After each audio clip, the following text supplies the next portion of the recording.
Good morning, ladies and gentlemen. Welcome to the show. How's everybody doing today? Everybody's doing fine, I hope.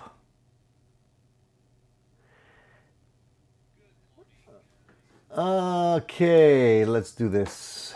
How's everybody? I hope everybody's ready for another Sunday show. We're show number 263 today. And I'm still a little groggy, I'm going to be honest with you guys, but hopefully we'll get through the show together. Let's see who we can say good morning to this morning. I'm always looking forward to seeing you guys, you know that. We have how many people? About 12 people here already. Some of the early risers. Well, it's not that early. It's still relatively late in the day, I would say. 10:30 is not extremely difficult to do. But I do appreciate you guys joining in. Thank you for sharing the Sunday with me and with all the rest of you gearheads out there. So today we're going to be talking about some brand new products that have been just released, some on the way. We're going to be taking your comments. We're going to be doing the usual Sunday roundup.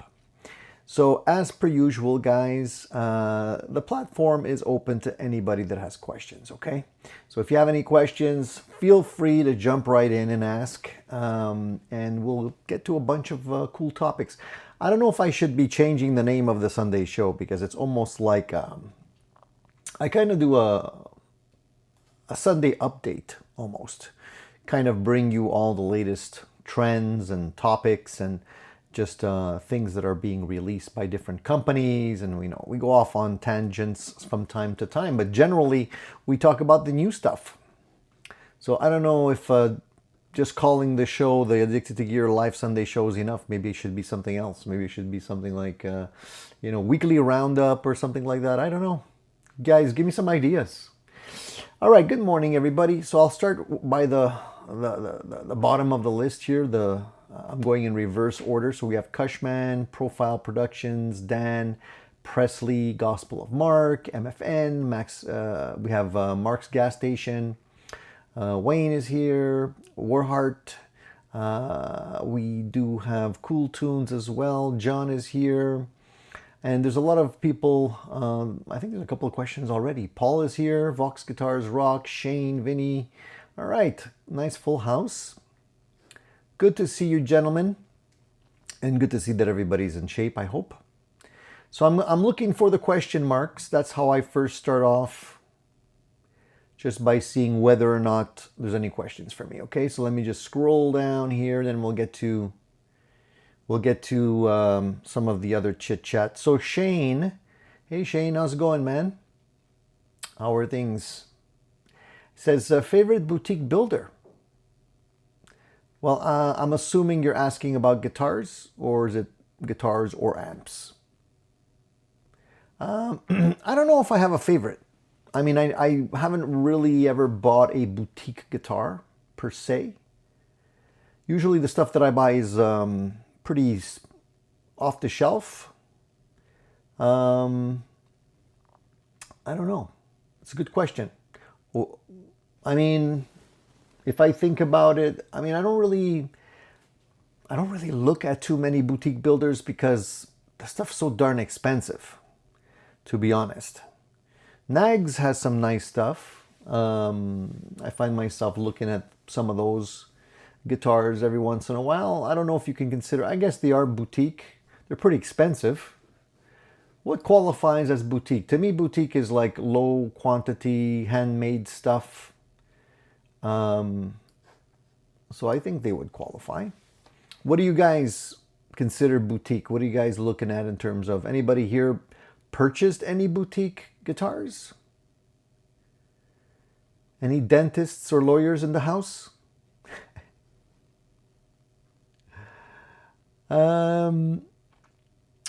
Let's see, I'm just searching for more question marks, and then we'll jump into the regular stuff here. Let's see. I don't see that many question marks. Well, Shane has another question here. He says, whom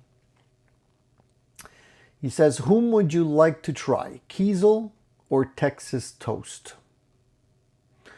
For me, I mean, I've been watching the Texas Toast channel quite a bit. It's interesting to see what those guys are doing. And Kiesel makes some really nice guitars as well. So either one would be cool, but I think I probably lean more towards Texas Toast. Just to see what kind of, like how the guitars actually feel once they're put together. So Shane says, I got a Sahana and a Maybury Boutique, both in green. How come green, Shane? Is that your favorite color? Warheart's Art says, no experience in boutique anything. And Mark says, my boutique guitar is my Soulfire SR1, which is a very nice guitar. I remember seeing that one. It's nice to be able to go out on a ledge every once in a while and splurge and maybe just buy yourself something special. You got to be pretty sure though when you're buying something like that, like a boutique guitar. It's almost like you know, deciding on a tattoo. Like if you're gonna spend that kind of money, chances are you want to keep it for life, right? So you want to make sure you choose the right one.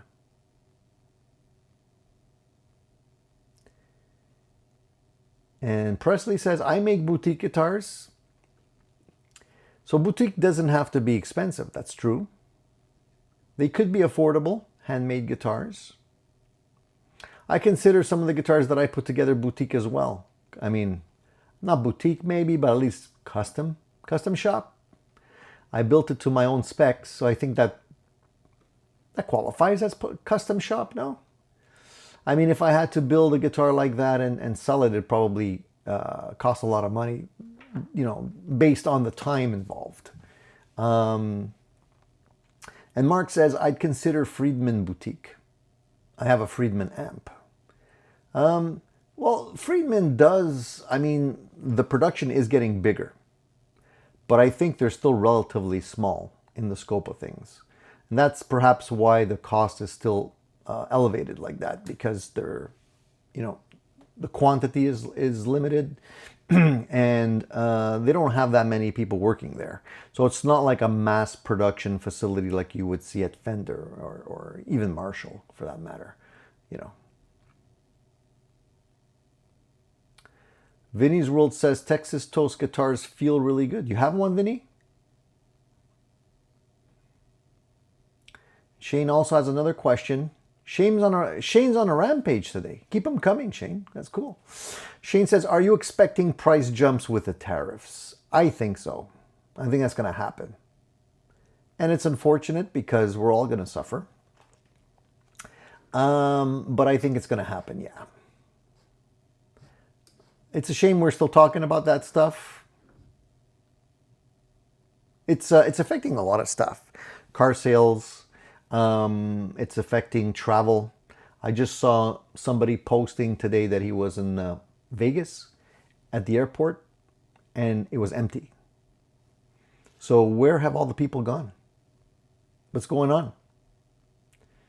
But I also read something interesting not too long ago, and this is something that's probably going to end up affecting all of us. You've probably seen this already, but the CEO of the Dario Strings, the company that makes strings,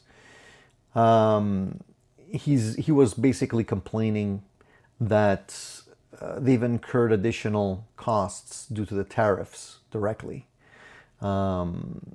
So far, it's between $500,000 and $750,000 in additional costs. It's almost $1 million, more than they expected to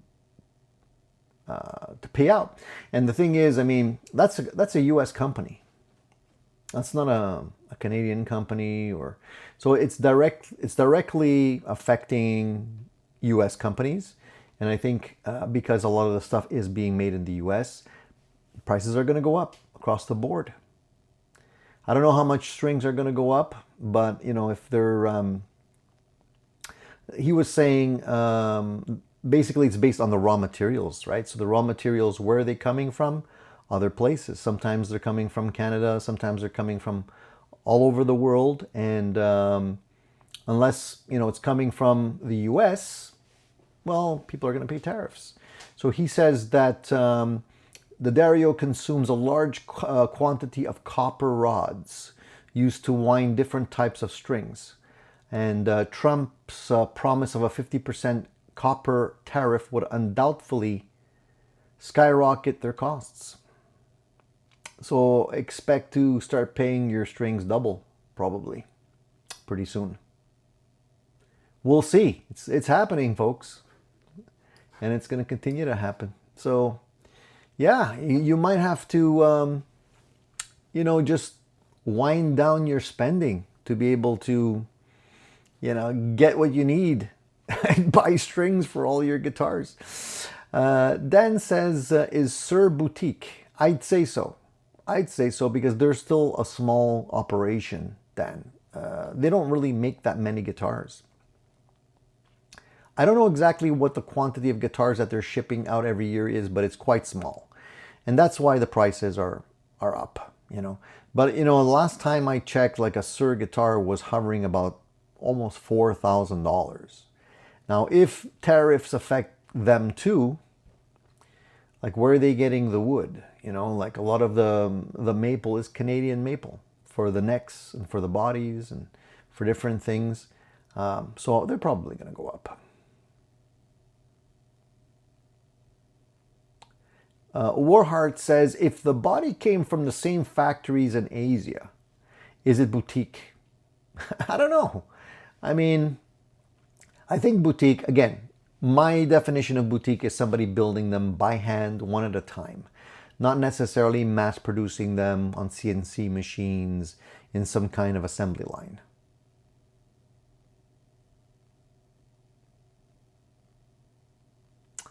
Paul says, Tony, is the $300 USD Hotone Verbera the best reverb on the planet? Paul wants to know because I made a video recently on that. And, Paul, honestly, that thing blew my socks off. I put it back in the box. I'm trying to keep my space clean because I'm very messy. And so I'm trying to keep things uncluttered. But yeah, that one definitely threw me for a loop because it has some really nice reverbs built into it. And it's definitely something that you don't see every day. It's expensive. I consider it expensive at about $300. It's not cheap, okay? But I haven't seen that many reverb pedals that can do what it can do. The best is the fact that you can clone your reverbs. That is cool. And that's something that, I haven't seen on too many units. So basically, if you have, for example, I have a fractal. The thing's full of reverbs. I can actually clone all those reverbs if I wanted to and put them into the Verbera. Or if I have, let's say, my TC Electronic reverb pedal, if I have stuff that I like, let's say there's tone prints that I'm particularly fond of. Well, with the TC, you could only load a few, right? But technically, with the Verbera, I can load all of the tone prints and save them, and recall them. So it's pretty cool. Now, I don't know if you guys saw that video. It's on my channel. You guys are welcome to go and take a look. And I did a full playthrough on that, and I played a few different things on it. And yeah, I'm really digging it, man. So, okay.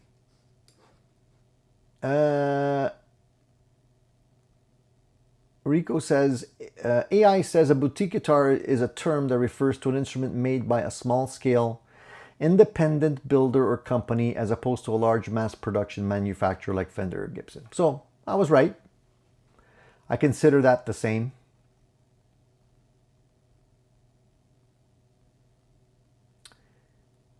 All right. Let me see here. There's a couple. I think there's a couple of questions I missed. Going back.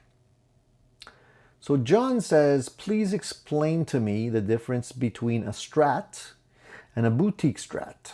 I always thought 90% of the difference between a good and bad Strat is the setup. As long as wood is good, the rest is just adjustments. So, John, that brings up a very valid point, especially for Strat guitars. And this is somehow related to the fact that, like, when I look at like Suhr guitars, they're made really, really well. Okay, I'm not knocking Suhr guitars, but they are selling for extremely high prices. And when it comes to like a partcaster, where you have a body that bolts onto a neck and you have hardware that basically comes from another company, pickups, whatever, you can basically build the same thing yourself. And you're absolutely right that a lot of the attention in the detail, so when you're putting a guitar together like that, it's really in the detail. So setup makes a huge difference, okay? But, you know, you're paying for the name, you're paying for the warranty. Yes, sometimes they have some really nice bodies that you can't get anywhere else, with some nice wood that you can't really get anywhere else. Those are, you know, premium, I would say. But does it justify the $4,000 to $5,000 price point? I have a hard time justifying it. And the reason why is because I've built guitars like that myself. It's not that difficult to do. It does make a big difference in terms of the attention to detail that you put into it. The more experience you have doing it, the better the end result is going to be. Not all the guitars will end up being winners. You know, if you take a body from here and a neck from there and slap everything together, pickups and all that kind of stuff, it's still pretty much hit and miss. I've built guitars with some very nice specs, and at the end, when it was all put together, I felt that the guitar didn't resonate with me. And no pun intended, what I mean resonate is just like the feel wasn't right. You know, it could be maybe it felt too stiff, or, you know, maybe the neck profile wasn't exactly how I had intended it to be. You know, a lot of little things make up the whole. And that's basically what you're paying for.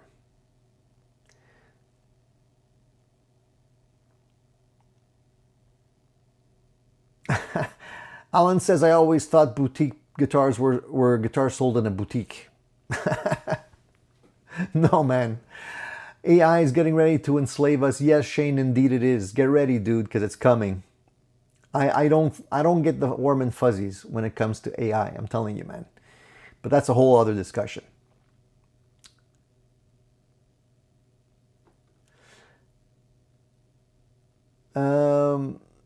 My point exactly. You call the Joker a cheap partcaster, but properly tweaked would be as good as anything. Mayberries are partcasters made with cheap parts assembled well. Well, look, I mean, take this guitar, for example, okay? The E-Art guitar.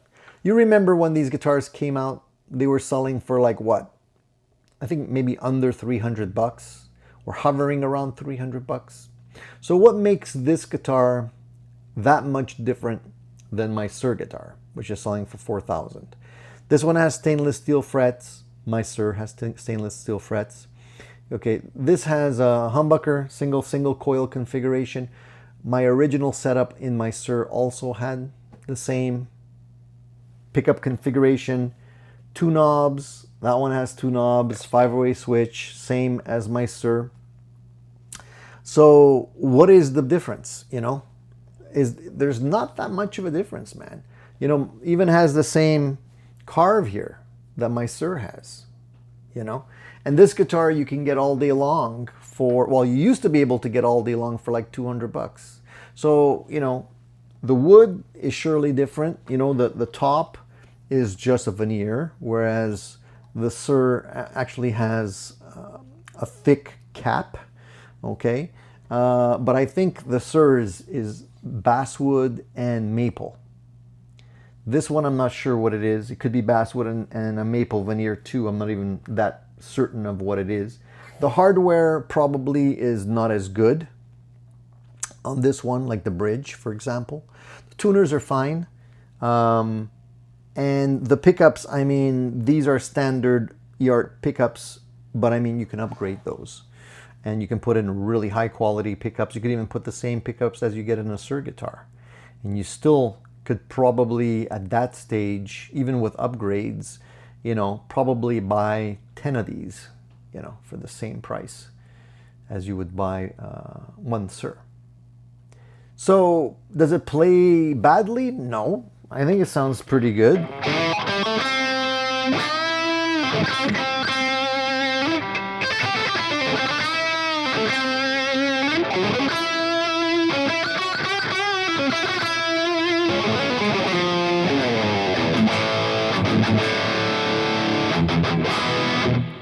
Even the headstock actually is very Sir-like. I don't know if they did that on purpose.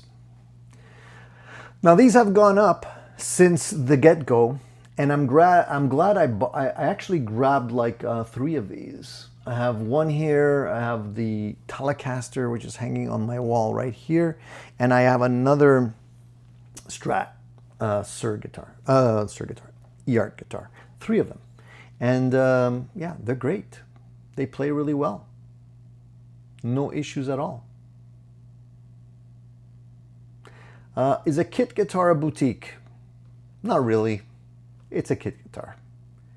You could probably send a kit guitar to a boutique builder and they could do a really nice job. But if the average Joe Blow is putting together a kit guitar, usually the kit guitars are pretty cheap in terms of all of the components that make up the kit. But you can still do magic if you know how. Okay, guys, want to remind you guys there is a poll question. We'll look at that in a few minutes. Please give me thumbs up if you haven't already done it. I appreciate it. Last week we talked about possibly having some guests on the show.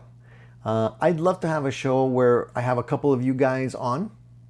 And I was trying to think of a way to make that work. Something that we can do so that we can give everybody a fair crack at being on the show. It has to be some kind of a contest. And I don't know if I've come, to the conclusion of how to do this yet. But I'm thinking it's going to be a video. You're going to have to do some kind of a video. So I think what we're going to do is, you're going to have to record, and I'll put this out as a video, like an official video, but I'm giving you guys the heads up because you guys are always here, and most likely some of you might want to be on the show. So this is what I'm thinking. You guys record a short video, 1 to 5 minutes. It doesn't have to be long. It doesn't have to be Hollywood, but it's got to be based on gear, okay? And basically, I want you guys to, for example, show me your favorite pedal board. Give me a short review demo. Your favorite tone tip, it could be. Some gear that you're obsessed with maybe at this stage. And all you need to do is put out that video. I want you to mention in the video why you dig Addicted to Gear, why you dig the channel, why you like the Sunday show, and why you'd like to be on the Sunday show maybe. And include a little link in your video description to the Addicted to Gear channel.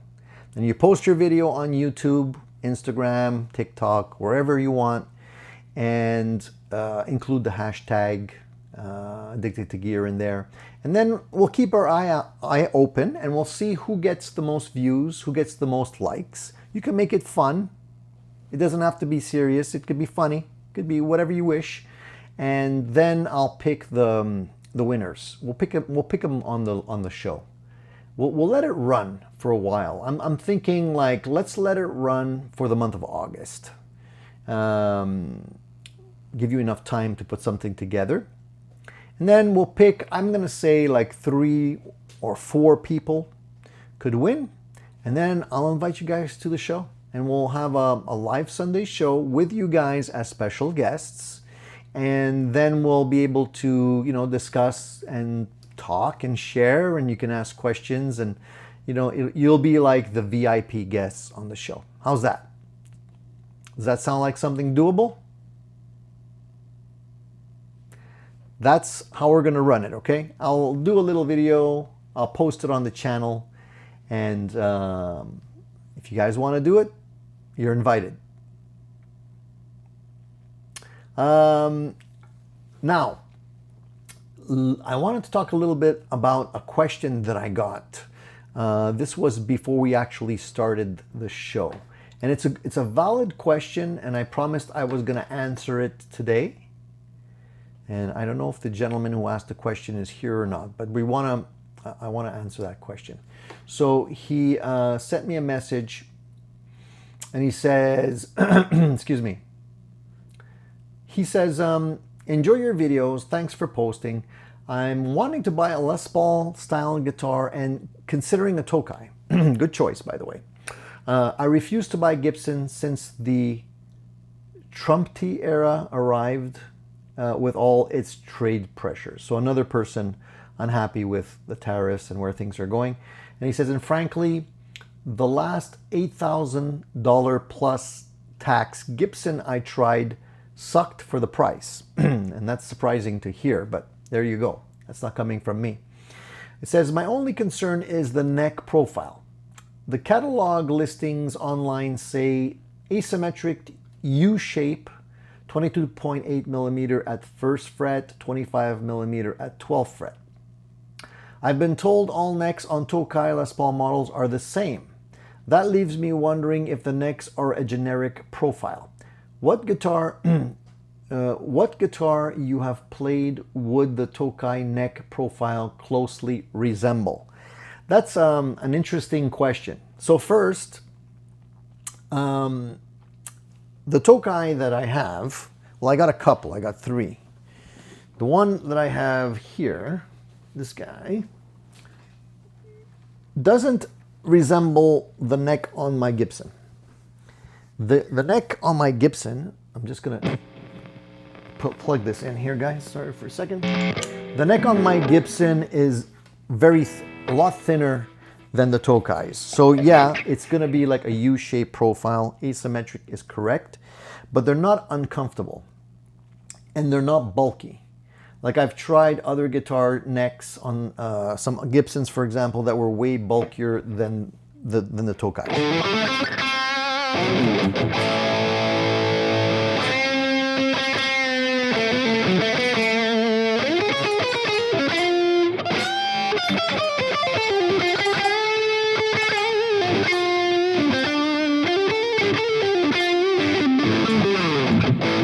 So I'm going to say the neck is a comfortable, is it a C shape? Like it's not even really a U shape, I'm going to say. It's more of a, like a D shape, I'm going to say.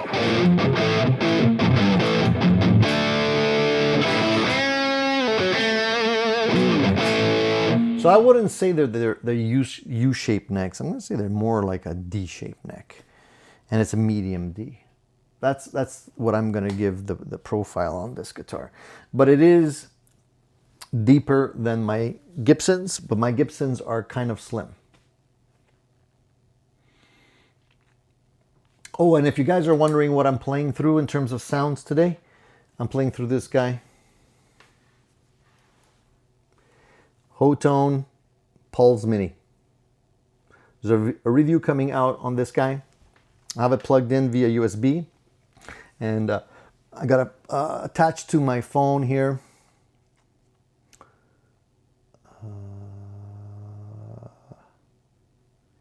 And I'll make you hear a clean sound. This thing is it's really cool. It's just this is a clean. Whoop.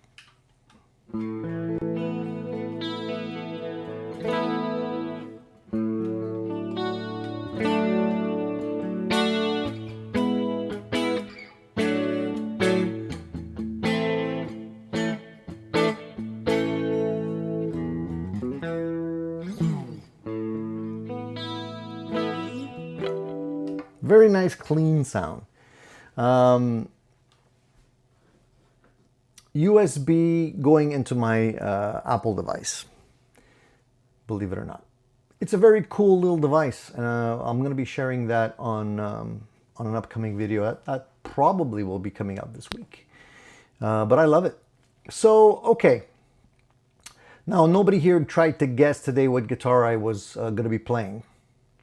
So that goes out the window. Presley says boutique is all about having one person do most of the work and paying close attention to the final product.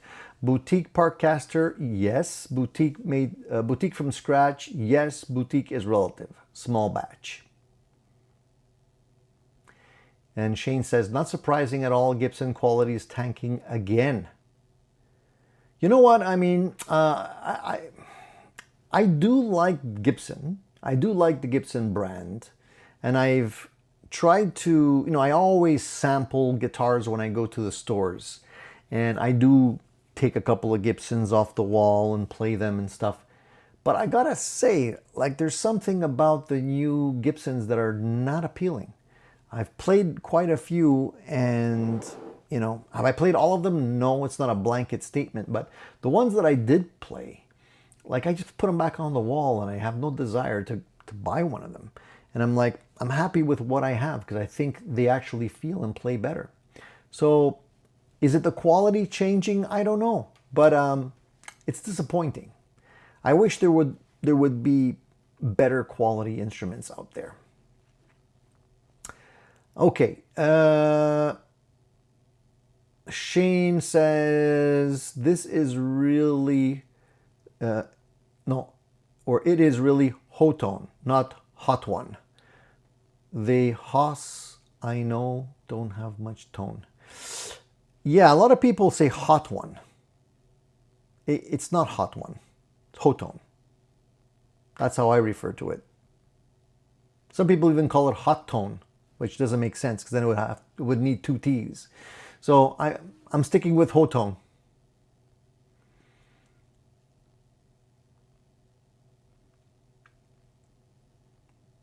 And Warheart says, I've only handled a few real Gibsons, not blown away. It's funny because it is hit and miss. You know, like the SG that I got, I love. Like, I wouldn't sell that SG for anything. I like it a lot. I've tried others, and it's like, meh. So I don't know if it's just luck of the draw. But, I mean, it doesn't seem to be consistent enough. That's what I'm trying to say. Shane brings up a good point. He says, Gibson employees are not professional luthiers. Underpaid with less desire to be there. Another reason to buy boutique. Well, if you're going to be paying that kind of money, that is a good argument. Like if you know Gibson is upping their prices to $3,000-$4,000, like here in Canada, that's what you're paying for a Gibson these days. Like you're not going to get a Gibson for under $3,000. So if you're paying that kind of money, you do maybe want to take a look at what you can get from boutique builders. Maybe overall it's a better deal.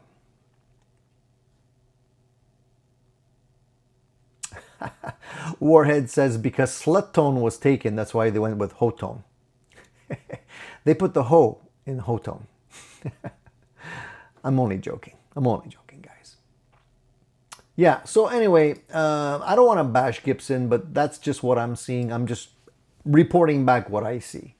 So what else? Are you guys looking at anything new? I know that the Line 6, the Helix Stadium, just came out mid-June, I think it was. Wasn't that long ago?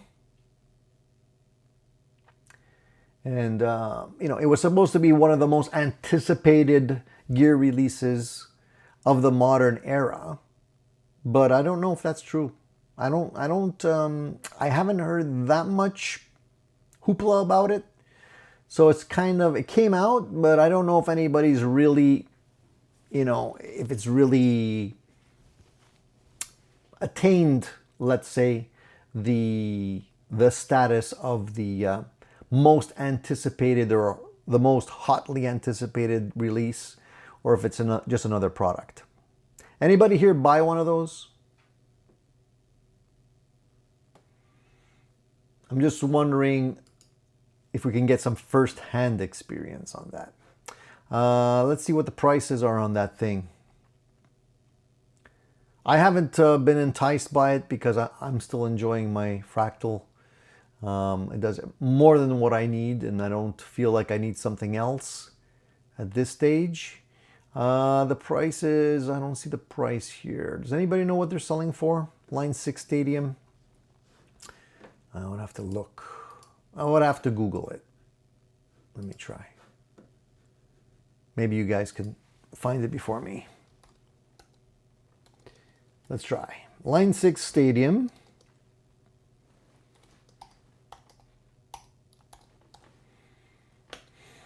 And okay, here we go. Okay. It's 3,000 bucks. That's expensive. Maybe that's why a lot of people are not talking about it. 3,000 bucks. Let me see something here. So if you get the Fractal FM9 Mark II, it's 1,007 US. So there's some pretty big shoes they need to fill there to be able to entice people to switch over and pay that kind of dough. I don't know. Have I ever tried car amplifiers? Very good sounding amps. I have. They are very good. I see a lot of them for sale here in the used markets, and they are expensive. They are boutique. I have had a couple of moments of gas for different versions of the car amps. There's a few really nice ones that I had my eyes on. One of the things I don't like about the car amps, I don't like the fancy cabinets, you know, with the rounded cutouts and weird shapes. It's a little bit too much for me. I wish they would just come out with something more basic. But I understand that's their kind of claim to fame. Like they're building these custom cabinet designs, and that's part of the charm of the car amplifiers, let's say. But for me, some of them just, I don't like the look of them. I know I shouldn't be judging that way. I mean, I can probably put that aside if an amp pops up that really has the sound. I'll overlook the design of the cabinet, but it is important for me. Gene says, Daryl Braun would be a good guest for your show. Yeah, I would love to have him on the show. Daryl's a good guy. I've been watching his videos for a long time. If he wants to, why not? It's open to everybody. Shane says, YouTube seems to be flooded with these Badland guitar reviews, overhyped if you ask me. I lost interest when McKnight bailed. Badlands, yeah, I mean, that is one of the disadvantages with, you know, brands flooding the market with new products. All of a sudden, there's a wave, a tsunami of people reviewing and talking about a specific product, and then within a month, it's crickets. You know, if they stick around after that time, it's a good sign, but they rarely do. Paul says the Harley Benton ST80 is in stock, both guitars in red. In 2 days, they will offer black too. I'm trying to get my hands on one of those, Paul. I really would like to try those out. I've had really good success, and I really like a lot of the Harley Benton stuff that's come out. I still have two really nice Harley Benton guitars that I think are great.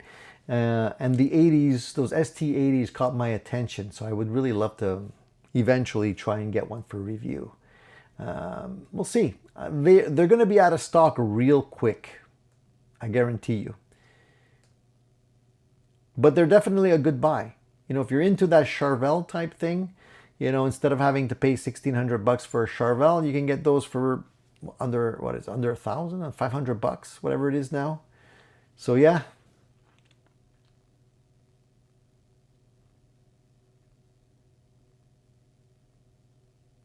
Shane says, I'd like to see Tony interview the guys at Millimetrics.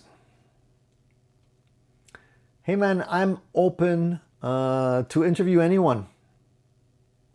I don't think Daryl's in Montreal. I think Daryl's in Toronto or something.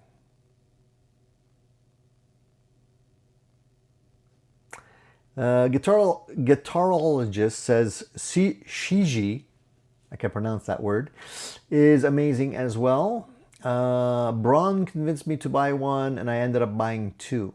And it's funny because I had actually reached out to CG to get some, or one at least, guitar for review. They had promised me that they would be interested. Nothing came out of it, so maybe I should reach out to them again. But it's very difficult sometimes with the communication with these companies because they don't necessarily speak English all that well. So it's you get lost in communication. Sometimes you're talking to more than one person along the way. But yeah, maybe I should try and reach out again. Rexo says, stumbled across a really nice 2010 Les Paul Standard Plus at just under 2K. So that itch has been scratched. Very nice, dude. I like looking at the older guitars, to be honest. You know, the newer guitars seem a little bit too fresh. I like the older ones. So yeah, I often look at a lot of these older guitars that are floating around on the used market and see if I can snag something. Shane says millimetric guitars are cool and they're in Montreal. So yeah, maybe I should. Maybe I should reach out to them and maybe take a little tour. Go pay them a visit. Why not? Since they're local.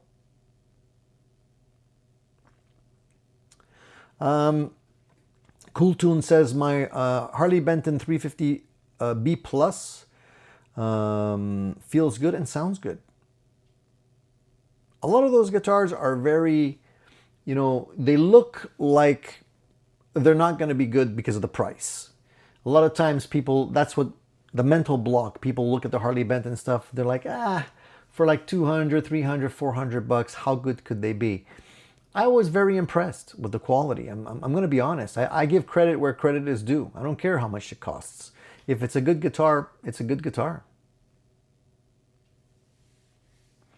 So don't be shy to check them out. Over at the acoustic front of things, Martin rolled out the new torrefied spruce top on their Made in Mexico Road Series guitars. Have you guys seen those? I think they're called the DE Retro Plus, which is cool. Now, some people might not be interested in the Mexican version of the Martins because, you know, they prefer to go for the American-made ones. But it doesn't mean that they're not good. The torrefied versions look very nice, and something to consider if you're looking at picking up a guitar without necessarily having to pay the big bucks. They look very interesting to me.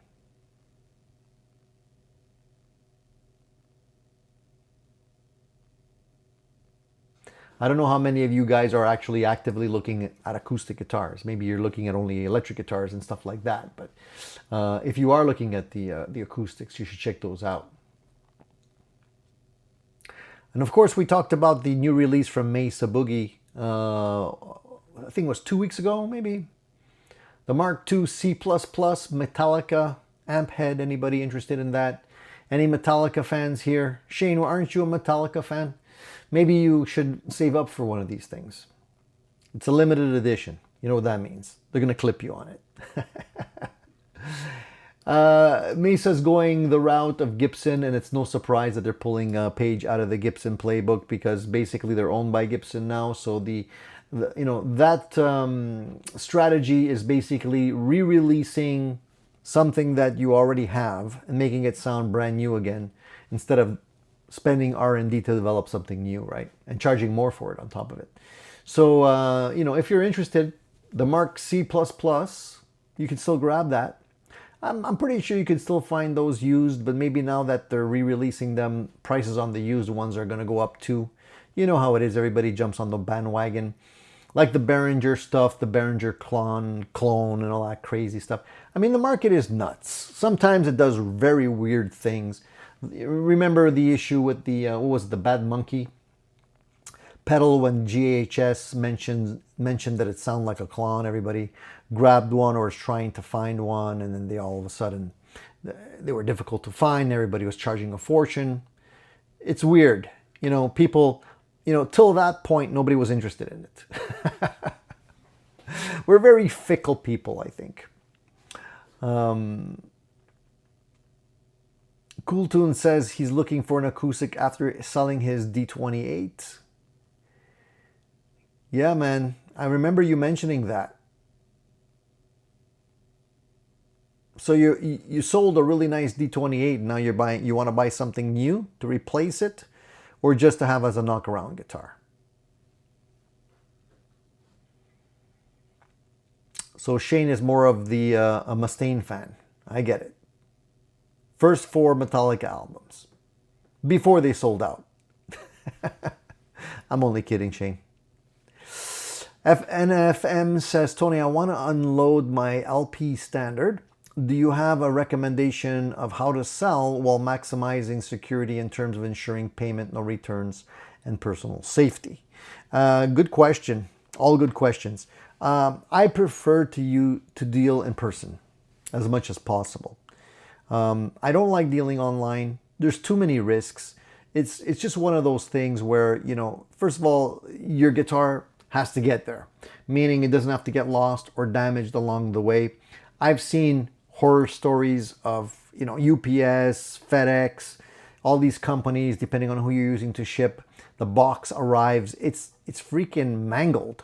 I don't know if these guys drop kick these things into the truck or what, but you have to make sure it's very, very well packed. You would have to probably ship with some kind of insurance just to cover it. And then you hope that the buyer is not going to be a clown and, you know, claim that it got there broken or scratched or something because he wants to get some money knocked off on the final price. That happens all the time. This is why in person is the best, in my opinion, because you're both standing there, you both see the guitar, the guy can touch and feel it, make that decision.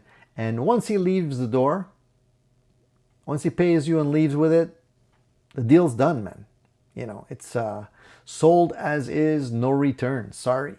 You don't like it after that stage, you can go ahead and sell it. You know, it's a lot easier. You do have to deal with people, you know, obviously coming to your place, or, you know, at least meeting somewhere where they can try it or whatever. And I don't necessarily mind bringing my guitar to someone's house if they need, you know, if they want to try it out with their amp and all that kind of stuff. That's fine. It depends on whether or not the guy is serious or not. And usually I'll vet them to make sure that they are serious. You know, at that stage, I don't want to waste my time either. So, hey man, thanks Cool Tunes. Thanks for the super chat, dude. I do appreciate it. Very nice of you. Help support the channel. Thank you, man.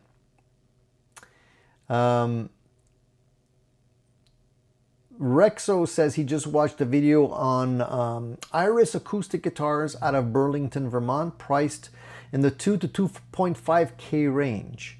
At the sub 250 end, we have a video coming out Wednesday featuring the Harley Benton Travel Mahogany. Interesting how there's such a wide scope of prices on acoustic guitars. And it's crazy because I've tried inexpensive guitars like that, Rex, you know, even under 250 bucks. And I've done the side-by-side comparison with a couple of acoustics that I have here, including the Epiphone that I have. I have Yamaha acoustics. I have the Martin. I have, you know, quite a few different ones. And yes, there is a difference with all of them. I even have the carbon fiber ones. There is a difference with all of them, but it's not as much as you would imagine. So yes, the more expensive ones tend to sound better, but it's not that much better. So that's the thing. I've tried some really nice inexpensive guitars. I bought one for my nephew way back, and I have a video on that, where it was the Sigma line, which is basically the import, let's say, clone of the Martin guitars. And those guitars, that guitar sounded really good, you know, and I wouldn't hesitate to pick up another one. But since then, I think the Sigma brand has changed hands or changed ownership. The logo has changed. They're made in a different place. So I can't really talk about the quality and the sound of the new ones because I haven't really tried the new ones other than strumming one very, very briefly in a store. But, you know, I've picked up the very expensive Gibsons, the very expensive Martins, and I've strummed them in stores, just try them. And yeah, they sound good, but you know, it's surprising they don't all sound good enough for me to want to buy one. You know, if I could put it that way.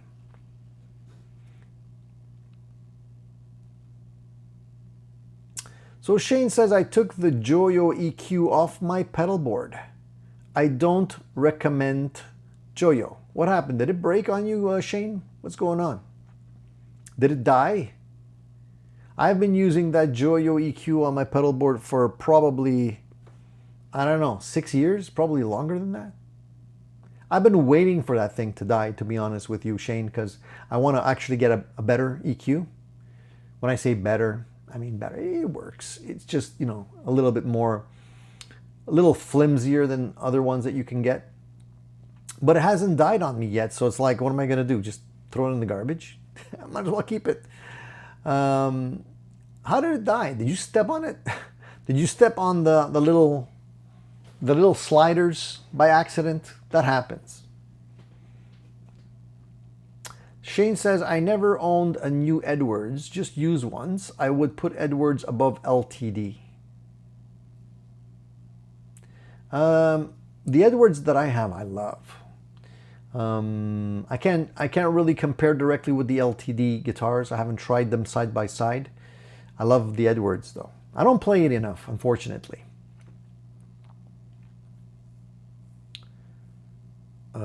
Dan says, I have a DC Aura original, not the GT, and rue the day I sold it. Cool Tune says, I have a Joyo EQ, works great. Profile says, Boss GE is a good one. That's probably the one I'm going to get next if my Joyo ever dies. Probably just going to go for a GE7. Shane says, I took it off, put in a looper. Then when I put it back, it died. That's weird. Shouldn't just die like that. Maybe a bad connector or something. Maybe a bad solder joint, something like that. I don't know. Marcel, how's it going, Marcel? Tony, the Tokai does not seem secure on that throne. Please give it a look. What do you mean? You're talking about this? This is not the Tokai. This is the art, e-art. It's okay. It's not gonna fall. Trust me. But thank you. I know what you're saying. We don't want it to fall into the ground, but it's balanced. It's okay. Nobody's gonna touch it. I'm glad you have my back, Marcel. Thank you for that, man. Okay, let's look at a couple of other things that I wanted to mention here. Now, I had some question for you guys. Now, you know, the last piece of gear you guys bought, whether it was a guitar, pedals, an amplifier, or whatever, did you feel it was worth it? Like if you bought this thing brand new, like I'm not talking about used, I'm talking about new. Did you feel like the price that you paid for it was worth what you were getting? Because I feel like the prices are getting to the stage right now where it's almost not worth it. Like I wouldn't necessarily want to buy a guitar at the prices that they're listing them for brand new. You know, it doesn't make sense anymore. Do you feel the same way, or is it just me? Like, I don't know if you guys prefer to buy used or brand new. I always prefer used because I'm not picky that way. I know some people are very, very picky in terms of they don't want to have a guitar that someone else touched. It's almost like that, you know, the virgin conundrum. You know, it's like, there's fingerprints on it. It's not brand new. I don't like it. You know, I'm not like that at all. As long as the guitar hasn't been abused, I'm okay with it being used. It's going to be used anyway. I buy a guitar to use it. And if I could, you know, save, like I saw today, somebody was selling, I think it was an Ibanez, like the new Ibanezes that came out that look pretty nice, double humbucker. I think they were asking like, I don't know, $600 or something, which is not that expensive for it used. And, you know, I'd consider buying that guitar if I hadn't already tried it and I didn't like it. There was a lot of, at least the one I tried in the store felt dead to me. Didn't feel like it was resonating.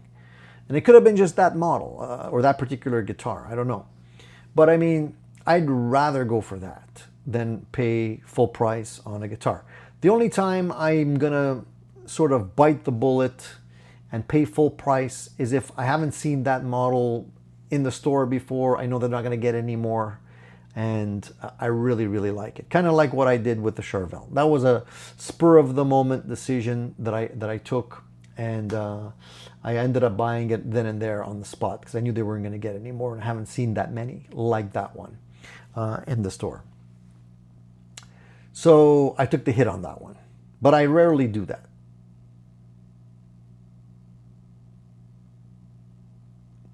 Andrew says, anyone want to buy a JCM 800 Studio? Dude, I would buy one, but I just got one. It's right there. I just got one recently. I don't know if you know the story, Andrew, but I bought that from the guitarist from April Wine, Brian Greenway, who maybe will be on our show. We still have an unofficial open invitation, and he said he wanted to be on the show, so we'll see. But great amp. Why do you want to sell yours, man?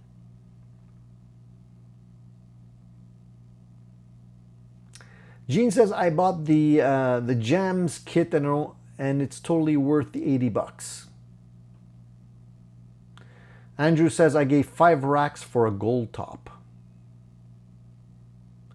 You gave 5 racks for a gold top? What do you mean?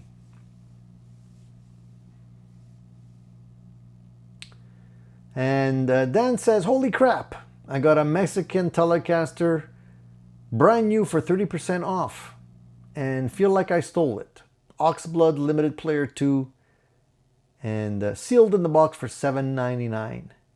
So Dan, didn't you get that like a week or two ago? I thought you mentioned it, that you had purchased it. But that's an interesting deal, man. You rarely get brand new Telecasters for under $800 anymore.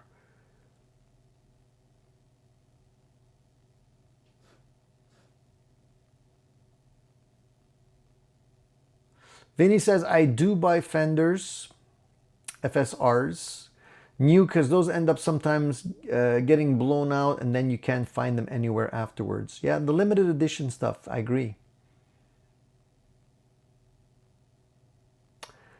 Brian has to submit a video like everyone else. Absolutely, Shane. In between sets, you know, while he's touring, if he can just shoot something real quick, send it over. Rules are rules, right? Warheart says, I dropped my Schecter the other day trying to film content. Oh man, I hate when that happens. Dude, you know, people don't realize how much of a hassle it is to film content. You know, at the end of the day, they see a nicely filmed, polished video, and they don't see the struggle behind the camera where you're trying to get things, you know, to sound good. You're trying to find the right time to record where people are not interrupting or yelling in the background, or, you know, you have that really nice take and, shit, you ran out of, you know, the camera stopped or the battery died or you got to start over or you didn't hit the record button. You know, all these things, pretty, you know, these are things I deal with every day, but a lot of people don't realize that's what it takes. So when you drop something, I know how that feels when you have a bunch of, you're smiling on camera and there's a spaghetti on the floor, all kinds of things wired up so you can get the shot. And you're trying to, you know, get it to sound casual and spontaneous. In the meantime, you know, you move and you just rip something out of the wall. Not fun. I could relate, man. Davis says, yes, I do want an JMC 800 Studio to AB with my SV20. Yeah, that's a video I want to actually do, Davis. I haven't done it yet. I haven't had the time, and I have other things I'm trying to catch up on. But yeah, putting that guy and comparing him to the SV20, a lot of people have already done it. Nothing new there. But I also wanted to compare the cabinets. So the 2x12, the 212s here, compared to the vintage 4x12. That cabinet actually sounds very good. But I want to do a side-by-side comparison. And by the way, the SV is a great amplifier. I'm not knocking the SV at all. The JCM is good, but it's basically more of a, you get that drive tone. For the cleans and for the versatility, I think the SV20 still takes it.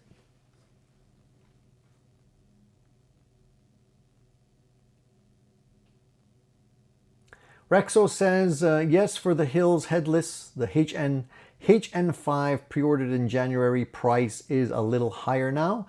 Would still buy. Also picked up a Gretsch 5655 marked down to $600 normally from $900 to $1,200. So there's still some deals out there. You just have to be ready to pull that trigger.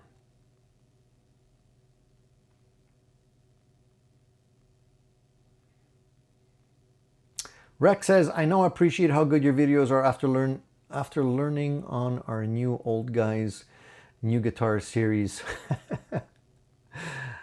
Yeah, man, it gets better. Sometimes, sometimes you can crack out a good one, sometimes you don't.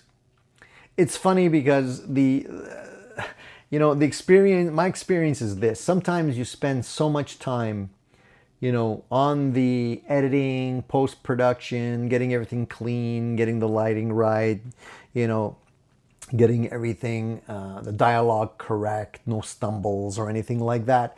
It takes a lot of time. And sometimes, you put a lot of time into these videos and they go nowhere. You put it out there and, a couple of views. And then all of a sudden, you record something, spur of the moment with your cell phone, and shitty lighting, sound is not great, whatever, and it gets like 30,000 views. There's no logic to it. It's really it's haphazard, and it drives me crazy a little bit, but that's what it is. The Nice says, Tony, do you ever play bass guitar? I have never seen you demo one. Do you have one in your collection? I do. I have more than one. I have two. But I never actually did a bass guitar review. I wouldn't say I'm qualified for that. Although I do tinker with bass when I do some recordings and stuff like that for myself, I'm not a bass expert. So I could comment on it. I can give you my opinion on it, but I'm not a bassist per se. So I would prefer to leave that to the pros.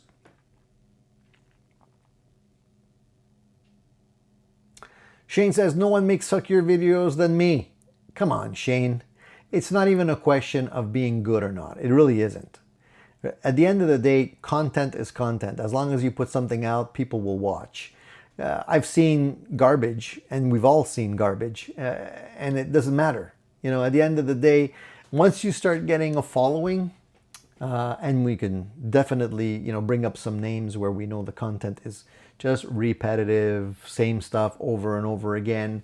There's the old strategy of showing your boobs if you're a girl, and then you get, a tremendous amount of hits, even though you said nothing in your video and showed nothing in your video. But they're putting stuff out there, and they're getting views, and they're going to keep on doing it. That's the way it is. That's the way it is, guys. Can't do anything about it. Hey, Presley, thanks for the reminder. Yes, 50 peeps, 25 likes. I don't know, man. We can do better. Maybe I need to do better. Maybe I need to start wearing low-cut t-shirts or something. NFM says, okay, I will or will not pull the trigger tomorrow on the Gibson ES345 in dark walnut with gold bits. It's $3,900 USD, and it will be $217 a month using the Gibson card. No interest. Should I do it? That's a serious question. Okay, guys, we need to help him out. 345 dark walnut, gold bits. What do you guys say? Yes or no? Yay or nay? 3,900 USD. I mean, for me, that's a lot of money in Canadian pennies. But a 345 is nice. Dark walnut is nice. I'm not crazy about gold, though. I'm going to have to say. I'm being honest. I'm not crazy about gold. But dark walnut and gold is nice, I would say. Probably nicer than red and gold. So yeah, what are we saying? Mark says no. The Nye says buy it. Gene says no. D. Smith says hell no. It's a lot of no's, not that many yeses.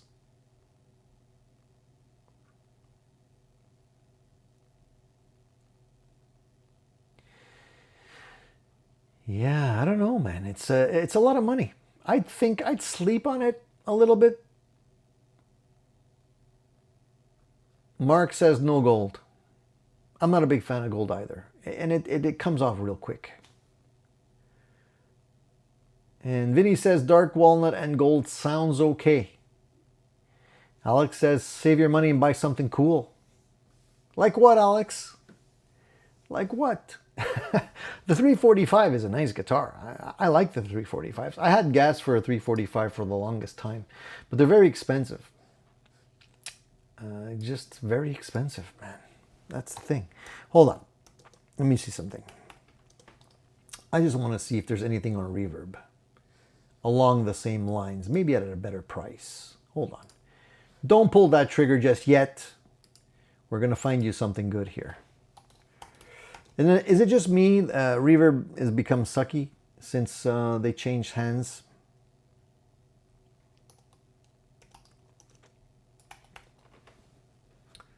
Let's see. I'm on Reverb right now. And I'm going to just type in Gibson 345. Let's see what pops up.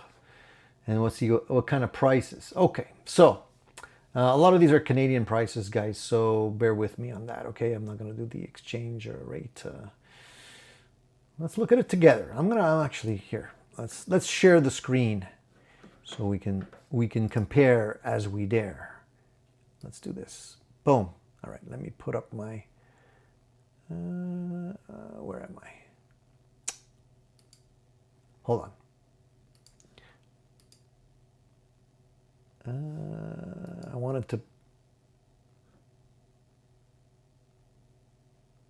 do my I wanted to have it pop up in the corner, but I forgot how to do that. Anyways, doesn't matter. Let me just see something here. Okay, so we're looking at, oh, there I am. Okay, I didn't see myself there. I'll put myself out of the way. Okay, so we're looking at, can you guys see this first of all? Because last time I did this, we had a technical glitch and I was talking to myself and you guys couldn't even see what I was showing on the screen. So first, before I carry on, tell me whether or not you can see my screen.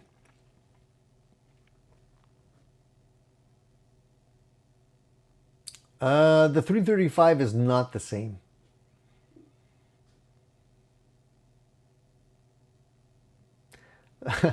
Marcel, those prices are, yeah, those are the prices, dude. These are the prices that you're looking at today, man. Marcel's freaking out. Okay, so let's look at these. Nobody answered me whether or not you can see my screen or not. So I'm assuming you can. So here we go. 345. We have the nice red one here for 4,000 Canadian. Okay. 4,000 Canadian. That's not bad. 17,000. That's a 1968. Okay, so that's the difference between a 2022 and a 1968 version. A lot of these are vintage. Like this one's a 1961, 70 grand.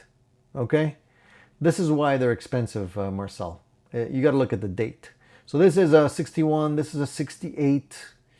This was a 61. You know, if you go with the vintage version, you're going to be paying top dollar. Okay. So, you know, you see right there that the price that he's mentioning is not that expensive after all.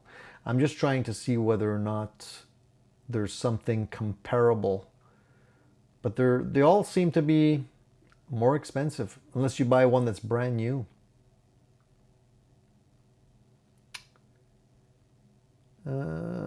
And then, of course, if you're dealing with shipping from like Netherlands, which I wouldn't do, that is very expensive as well. Germany, that's iffy.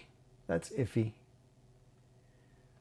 So yeah, man, that's the price. You can get a burst for like 5 Gs here in Canada, but it looks like though this is the best deal right here. This is a brand new version, and it's in Canada. Let's take a look at this guy. I like the split parallelograms. I like the red color. I like the fact that you can see the grain. That is really nice. I mean, that's not a bad price. Looks like it's in good condition. I hate when they take pictures of their guitars on grass or asphalt or something, like right away. It's like, that's not good. But it looks good. This one looks like it's in decent condition. Let's just take a look at the back there. You can see the grain. Hopefully that little mark here is just grass. This is what I mean. It could be, that could be a scratch or something. I don't know. Probably just a blade of grass or something. Comes with the case. Nice case. You know, something like this, I'd probably go for it. I like it. I definitely am a fan of the split parallelograms. And yeah, that is not bad. So you see the price, you know, it's expensive, man. It's expensive. What pups are in this guitar? I'm not sure. Let me see. I would have to go back, take a look. I didn't read the description. Let me check. And also he has a make an offer button there, so you can probably end up getting it for less. So for Canadian, you know, Canadian dollars, they're adding $300 for shipping though. That's like, oof, that's a lot. This is why I like to deal local. So let's see what he's saying here. This is actually from a guitar shop. Kingston Guitar Shop in Canada. No affiliation. And the description says, let me just see what kind of pickups here, if they mention. They just say HH pickups. They don't mention what pickups they are. So hopefully they're originals. They haven't been swapped out. Yeah, man. So, you know, Marcel says, I don't care how old it is. I would never shell out that amount of money on a guitar. I mean, if it's something that you have your heart on, if it's your kind of bucket list guitar, I get it. If it's something that you're going to buy that you really are going to love and maybe eventually hand down to your kids or something, I get it. You know, but it's expensive. It's the price of a car, practically.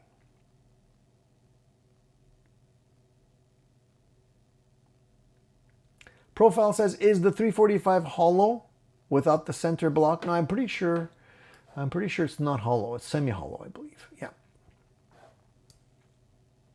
The difference, you know, it's very subtle. Mostly the inlays, type of pickups, that kind of stuff. But those are the prices.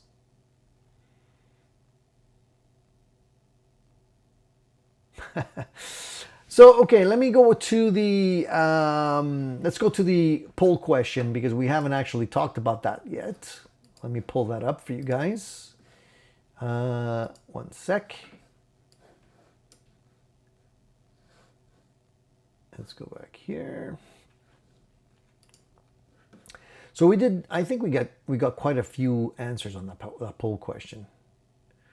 I think we got like 265 answers or people answering the poll question. So that's pretty cool. Okay, so the poll question basically is very simple. If you had $500 to spend today, right now, what would you buy? And it's kind of a trick question because I know that $500 doesn't buy you that much today. If you're looking at buying an amp, you have to be very selective. Probably go used. If you're looking at buying a guitar, very difficult to do. Unless you're getting something like one of these E-Art guitars or Harley Bentons or something like that. But I'm just curious to see what you guys would do with 500 bucks today. As far as the poll questions go, 42% of you have said a new guitar, a new used guitar. And I had put used in parentheses there in brackets just because I knew I had to mention that it had to be used, because otherwise you can't get a new guitar for that kind of money anymore. So 42% said a used guitar. 26% of you said a gig-worthy amp. So again, I'm curious to see how you would swing that. 23% of you said a couple new pedals. Now, I thought the majority would probably say pedals, because with $500, you can get some pretty nice pedals. You can get some, very like boutique pedals, at least one, if not more than one, depending on what you're aiming for. And then only 10% of you said plugins or modular upgrades. Like for $500, you can probably get quite a bit there. So I'm curious to see what you guys would do with that cash. And I wanted to go and see some of the comments here. So let me get to the comments. Let's see. Come on. Let's go comments. There we go. Okay, so some of you said, so one person said, I need an Ibanez AZ in my collection. Now, can you get an Ibanez AZ for $500? Can you? Brand new, I don't know. Maybe used. Someone else here says, I voted pedals, but will preface this with the fact that I just did have $500 plus to spend on gear right now, and ordered that Squier, the CV70S, Walnut P-Bass, Fender High Mass Bridge, Fender Case, and Fender Rumble 100, which are on their way to me as I type. So stoked. Now hold on. I don't know if this guy is saying that he's getting all of that for 500 bucks. Because that seems like way more than what you can buy for 500 bucks. Unless he swung some kind of a deal. Maybe I'm missing something here. But he's saying that he got a Squier P-Bass, Fender High Mass Bridge, Fender Case, Fender Rumble 100, all of that for like 500 bucks? Something's wrong. Not really sure. Another gentleman says, I have multiple around $500 targets. Harley Benton Tube 30 head, orange dual baby head. Okay, so these are products that are, let's say, individually under 500, not together. And then somebody says, unfortunately, 500 USD isn't enough to buy an actual worthy piece of gear. So I would save that for a worthy piece of gear. And then he says, Fractal FM9, Ibanez AZ. So in other words, he wouldn't spend the $500 outright. He would just put it into the pot. And then when he had enough, buy something. I don't know if it's true that you can't get some worthy gear for 500. I think you can. If you're frugal about it and you shop wisely, maybe used, you could probably get something for about 500 bucks. At least pedals, maybe a multi-effects unit, something like that.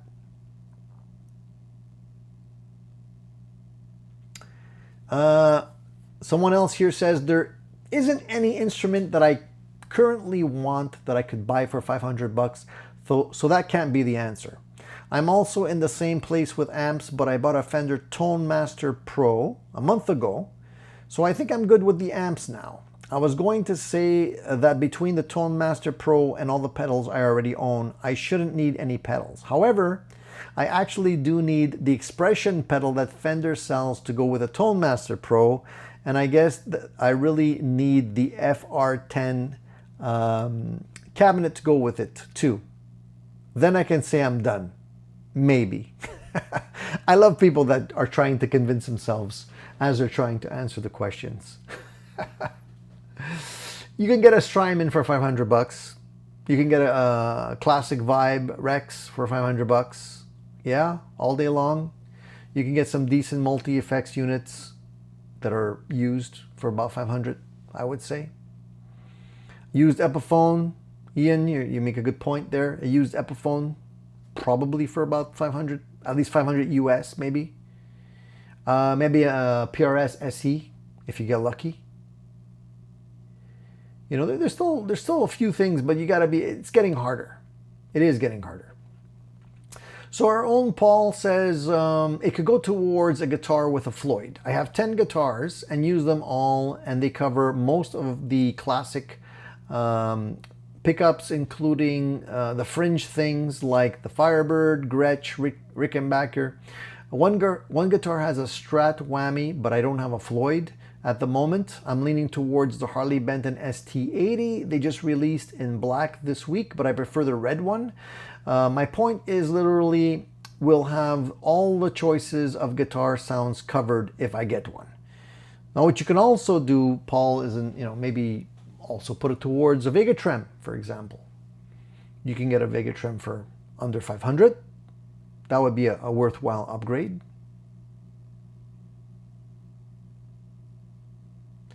Shane says he can use a travel guitar. Yeah, you can get those travel guitars for under 500. You can get a cool headless guitar, like the one I reviewed not too long ago. That's under 500.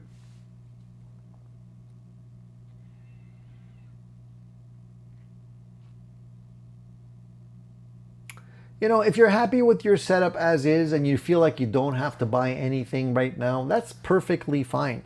You know, sometimes we encourage people to check out new gear and stuff like that, but it doesn't necessarily mean you have to buy everything you try. If you're happy with what you got, maybe you're even trying to get rid of stuff. You know, now's the time. The thing is, I'm wondering whether or not now is a good time to sell stuff, because if the tariffs are going to create a spike in pricing, maybe it's better to wait. As prices go up, and if you want to sell used gear, maybe the time will be right for selling stuff, not necessarily buying coming up now. So we got to wait and see what's going to happen with that. The Nice says, Tony, in Calgary Marketplace, you can get a used Epi Les Paul or a made in Mexico Strat for $600 or $700. I feel like the prices outside of Montreal and Quebec seem to be a little bit lower. When I'm looking at marketplace items and I see a good deal, most of the time it's somewhere else. It's either in Toronto, Ontario, Calgary, other places within Canada. So unfortunately, I feel like the prices here for used gear is still quite high. Vinny's World says, and then I have the older SC250 that faded into a funky magenta color. It faded. Wow. Did you have that in, like, on a stand somewhere by a window, perhaps? Was it exposed to UV light? How did it fade? Usually, that stuff fades when it's in some kind of direct sunlight.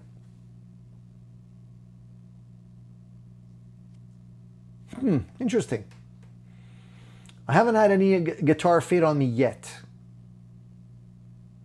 John says you can get $500 worth of guitar picks, which soon is going to be like 5. Have you seen those packs of custom guitar picks?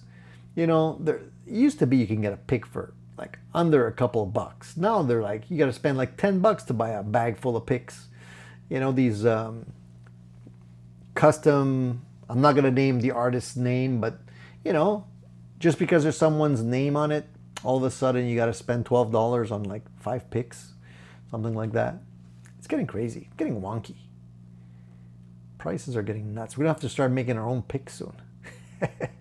Vinny's World says it's a combination of sun, and I guess back then a lot of the PRS colors did fade. Okay, interesting. The one I have, the core model I have hasn't faded, but I've been very careful with it. I've been taking good care. I don't usually leave it out of the case, so it hasn't been exposed to sunlight much.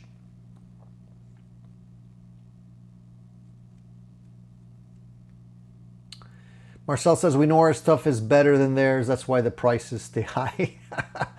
I don't know, Marcel. I wish that wasn't true.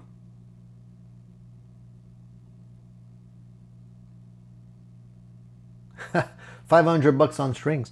Yeah, Ian, I'm telling you, man, I'm thinking the prices of those strings are going to go up like $15 a pack. We're not far from that already. Last time I picked up a couple, I think I have them right here. I'm just curious to see what the price is on. Hold on.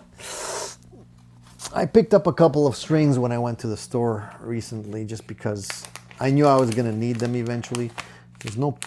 Unfortunately, there's no price on these. But I'm pretty sure they were about like $12 a pack now. These things used to be $8. Regular slinkies. They went up. Gonna see, man. Gonna see. Yeah, the guitar market's like the housing market. It's out of control. I don't know if the industry is gonna be able to withstand all this. I mean, it's been kind of going downhill. And I hate to be the bearer of sad news, but it's been kind of going downhill slowly. Less and less people are playing.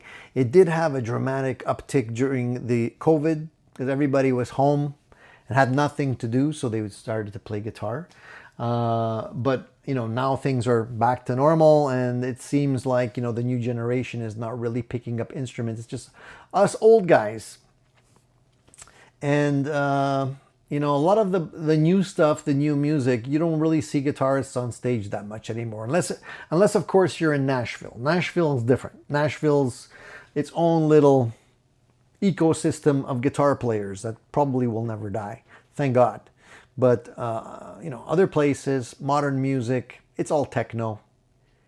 So I don't know if there will be a revival. We'll see. We'll see. Marcel says Temu sells cheap picks for cheap. The key word here is cheap, Marcel. Yeah, they're cheap picks, but they're not that great. You can get lucky, I guess. A pick's a pick. It's a piece of plastic, right? But I'm pretty picky about my picks. No pun intended. I have a whole bunch over here that, I don't know. I try all of them and eventually land on a few that I really like.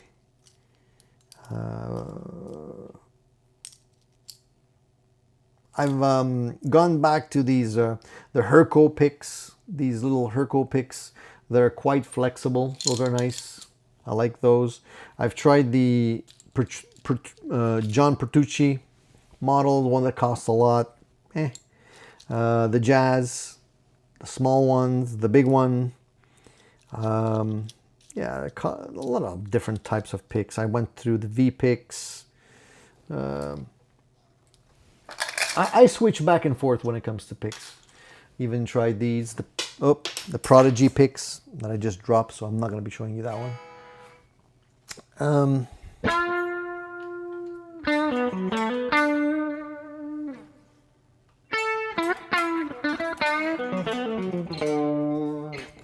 The reason I like these nylon Herco picks is they kind of they get bitey on the strings. They actually they're flexible enough to kind of give you a little bit of a push when you're strumming, but at the same time they kind of bite into the strings. Kind of hard to explain. But they're nice. I like just switching between. I don't really gravitate to one for very long. John says, I started using plastic glow-in-the-dark star as a pick for a joke, and now use it often for the rare times I use a pick. Just be careful that glow-in-the-dark stuff is not radioactive, John. You might be frying your fingers.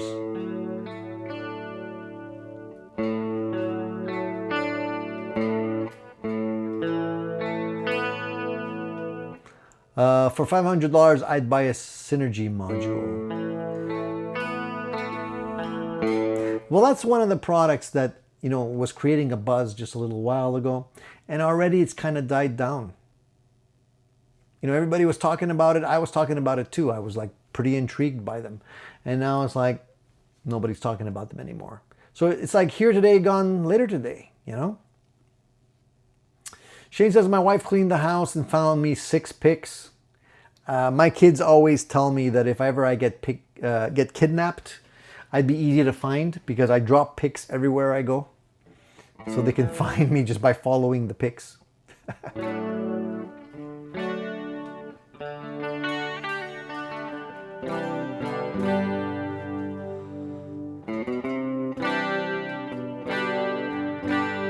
Toxic Bro, yeah, man.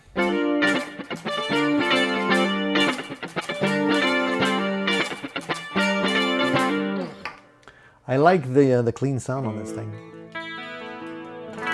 I can't wait for you guys to see the video on this this little Hotone Pulse Mini. It's really it blows my mind. What a great time we live in today. There's so many products coming out that are not expensive and are just great for encouraging us to play. I mean, I need all the encouragement I can get because oftentimes, you know, I'm busy doing other things, and sitting down, finding time to actually practice when the house is quiet or when I can actually do it without bothering someone, you know, is not always easy. Like I can't always plug into that beast and play, you know, balls to the wall flat out without, you know, somebody freaking out. So having these products that are able to let you play and practice silently and give you some really nice tones while doing it is mind-blowing. I mean, this little unit here, if I look at it and, for example, there's, I don't know, Dimension Clean, Heavy Riff, Bogner Boogie, Funky Phaser, so many great sounds in this thing. And you can do it all from your phone. You know, it's like, just, I got to load it up right here. So all I need to do is just pick up, let's see here. Well, let me try just something here. Let me something weird. So soloist clean, soloist crunch, soloist lead. Let's try the soloist lead. And the soloist is basically a soldano, I think. Let me see what that sounds like.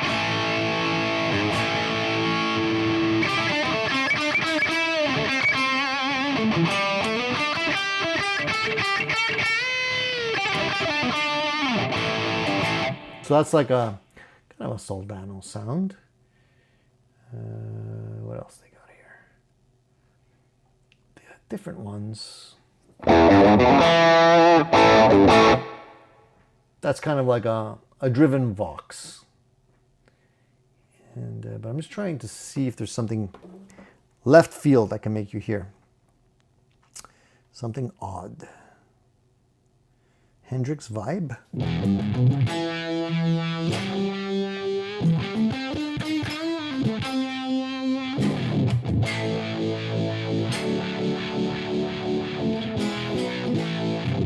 So that's a uni vibe with a fuzz pedal in front of it. Pretty cool stuff, man. I don't know. When I grab this thing, like I find myself playing on it for hours. And this is the type of product that I need. You know, something that's going to make me want to play.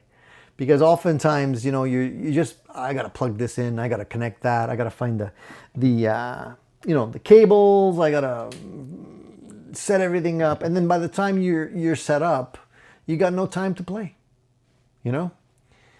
So sometimes these little inexpensive products are actually a godsend because they're going to give you the time to actually play as opposed to start setting everything up and being a technician, you know. Profile says the aux box is great for your Marshall. Yes, yes it is. If you're going to be playing anything loud, like any of these amps that I have in this room, will generally go through the aux box now. Before I was playing them like straight out, and I still do from time to time when the house is empty. But most often I'm going through the aux box now because I feel like I can crank it, get it to the sweet spot, and you don't have to make somebody go deaf in the meantime.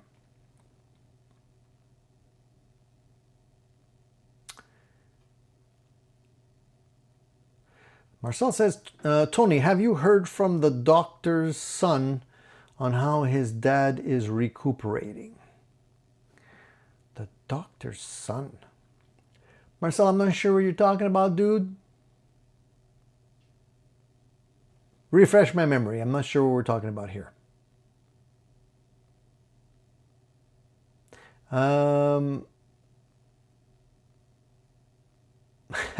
Shane says, I just checked. I have 5 sets of strings left. 2 Ernie Ball, 2 D'Addario, and 1 Fender. So be careful, Shane. Don't break any strings. You should be able to get through the year with that many strings. EVH was using Fender strings in '78. I think he was using the Fender Bullets. Could I be mistaken there, Davis? Have any of you tried to boil your strings like Eddie used to do? There's a lot of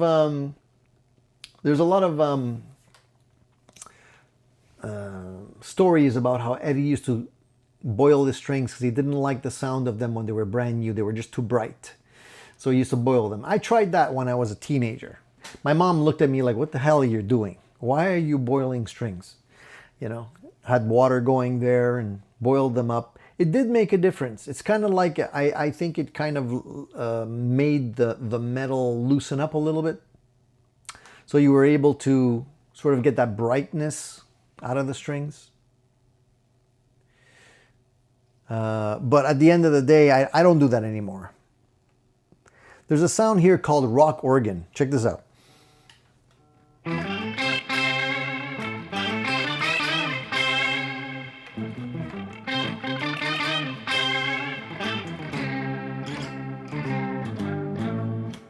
How's that? Is it convincing?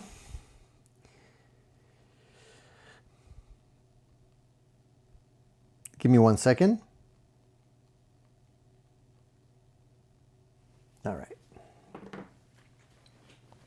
Eddie says, Tony, stupid question. If you go through the aux box, do you still use the speaker cabinet? You can. That is the beauty of the aux box. You don't have to. You can actually just go through the aux box, put headphones on, listen to the entire thing through headphones. Or you can actually do both. Or you can just go through your cabinet. You can use that as an attenuator. You can lower the sound.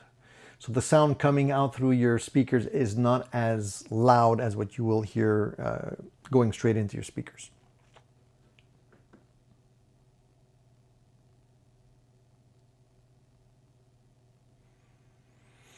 So Marcel says his dad was a surgeon that loved guitar and that had a major accident. Or am I asking the wrong channel?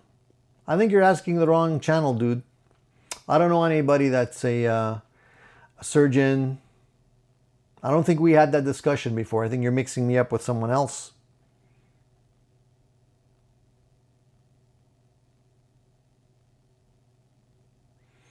Yeah, a lot of people did say that it brought them back to life.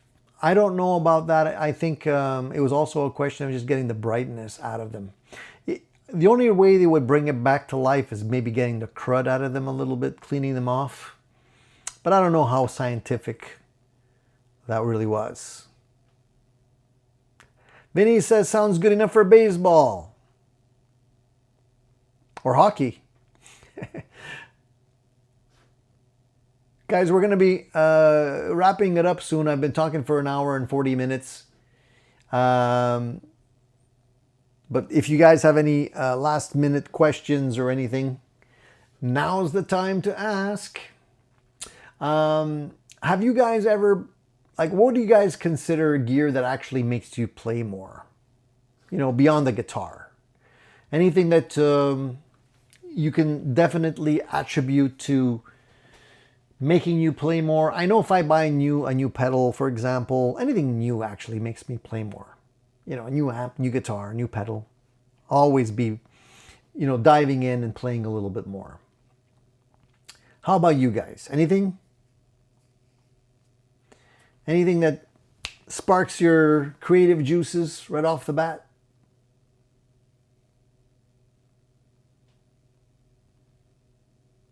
Nobody? Nobody's playing here? Nobody's practicing?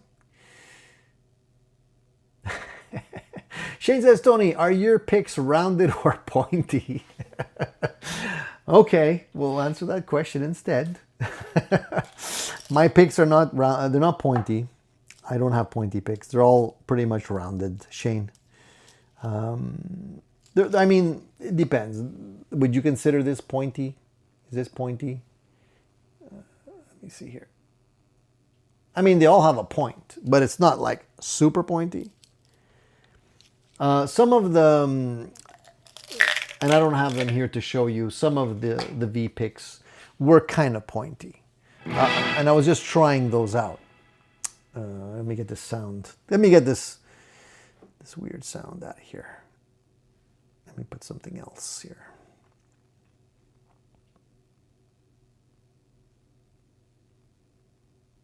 There's something called the long trip. What's that? Some kind of delay.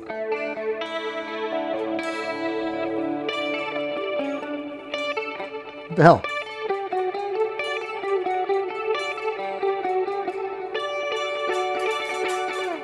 It's not really a U2 sound because it's using a like a triple rec, some type of trickle. I don't know what it is. So that's nice.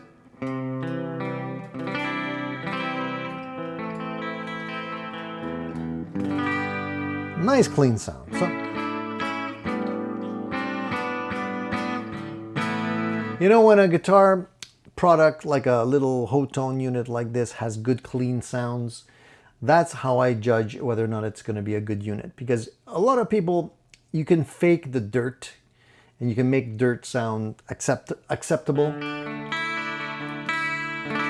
But when you get to the clean sounds, if you can't get it to sound good, like listen to those reverbs on this thing.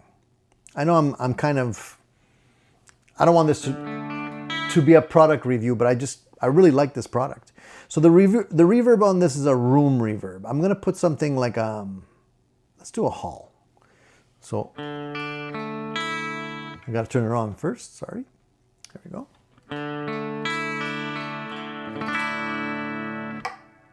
So I'll put the mix and decay higher up so you can hear.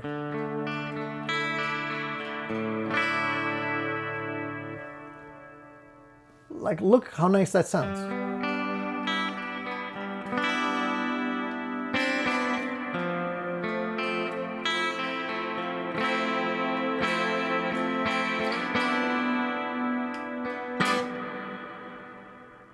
I mean, I'm blown away by that. When a little unit like that, inexpensive and everything, has such great stuff like that, like really nice reverbs, and this one has a vibrato. What else does it have? It has a phaser. It's got a rotary speaker. Let me try the rotary speaker. I'm curious. Here we go.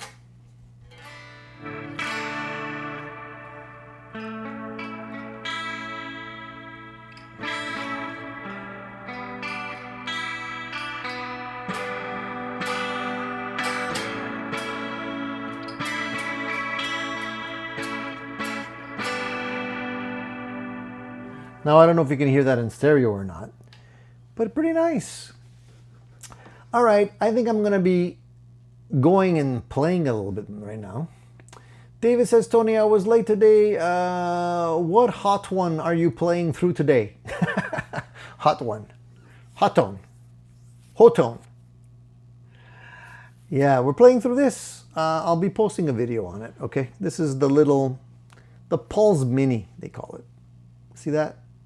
Little Bluetooth speaker, small little device with a little screen, couple of selection buttons on the top. You connect it to your phone, and you have all these great sounds. It's mind-blowing, and also works as an interface. So if you want to actually record stuff, go through this, and you can actually record right into your computer. mind-blowing. It's a good time that we live in, let me tell you. D. Smith says, Tony and Eventide makes everything sound great, in my opinion. Yeah. Those are great units. A lot of people still use those. Yep. All right, guys, I think we're going to be calling it a day. We're going to be wrapping it up. Thank you for coming. Thank you for spending almost 2 hours with me today. I had a really good time. Today was kind of loose, okay? We talked about all kinds of stuff. We kept it loose. We kept it down and dirty. I didn't have a very rigid, talking points and stuff like that. But that's what makes it fun. I think basically having you guys bring up the topics that are interesting to you are what really makes this show fun. And I appreciate when you guys do that. So in case you weren't here at the very beginning, in case you came in late, I'm just going to repeat this one more time, okay? So you guys know we're going to have an opportunity for you guys to be on the show as guests. And I really want to open this up to everybody so that everybody has an equal opportunity to be on the show.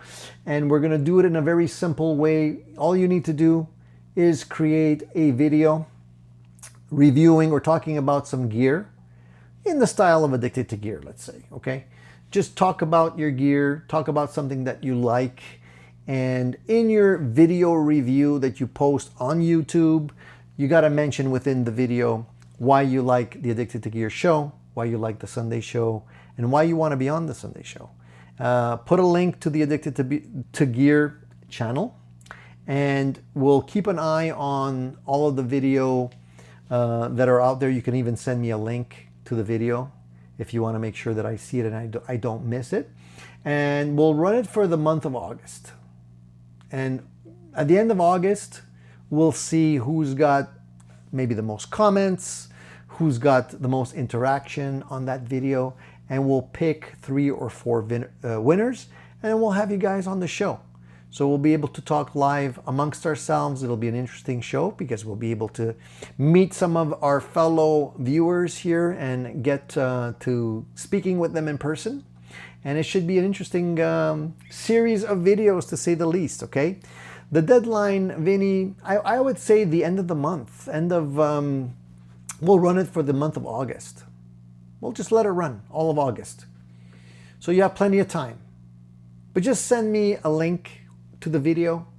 That way I make sure I don't miss anybody in case I don't see it. But if you mention the channel, put the Addicted to Gear link or the link to the Addicted to Gear channel in your video. Maybe hashtag it. It'll make it easier for me to find it. And yeah, I wish you guys luck. Looking forward to seeing those videos, and rock on, my brothers, because you know, time's short. You gotta squeeze as much playing time as you can within your busy day. Have a great week, guys. Stay safe, enjoy your gear, and if there's anything you want to ask me, I'm always available to be reached after the live shows and after the video reviews. Just put it in the comments, okay? That's it, guys. Vinny says, and it has to be a review. I mean, it's better if it's a review. You could just talk about your favorite guitar, talk about why you like a specific pedal, a specific amp. You can make it funny. I'm leaving it open to you guys. Impress me, okay? If it's funny, even better, okay? Wish you guys luck. Keep on rocking, my brothers. See you here again next Sunday for more Gear Chat. All right. Take care, boys.